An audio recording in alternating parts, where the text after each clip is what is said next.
საზოგადოებრივი მაუწყებლის გენერალური დირექტორის ვასილ მაღლაფერიძის მიერ მომზადებული სამოქმედო გეგმა შეჩერებულია. პირველი არხის საეთერო ბადე 17 ივლისამდე არ შეიცვლება, რის შემდეგაც გადაცემების შესარჩევად კონკურსი გამოცხადდება. მენეჯმენტისა და ბორდის შეთანხმების შესახებ მედია კონფერენციაზე გახდა ცნობილი, სადაც საზოგადოებრივი მაუწყებლის ახალ გამოწვევებზე მსჯელობდნენ.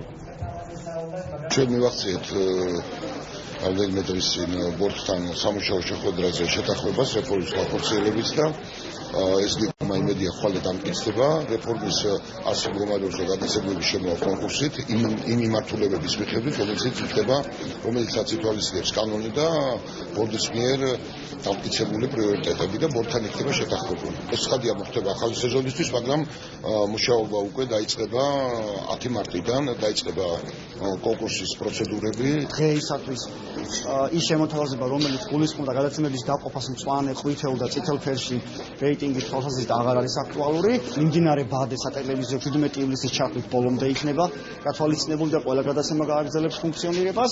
პარალელურად მენეჯმენტი საუბრობს იმაზე, რომ ის გამოაცხადებს კონკურსებს. ერთჯერადად დახურვა ბევრი გადაცემისა მხოლოდ რეიტინგის საფუძველზე არ უნდა მოხდეს. შეფასება უნდა მოხდეს მრავალი კრიტერიუმის მიხედვით. და სხვადასხვა ის 4 კრიტერიუმი, რომელიც სამეურვეო საბჭოს შესთავაზა, საკმაოდ მისაღები და რელევანტურია. მაგრამ თავარი ის არის, რომ სწორედ დღეს აღმოჩნდა, რომ საზოგადოებრივი მაუწყებელი უკვე ასრულებს თავის ფუნქციას.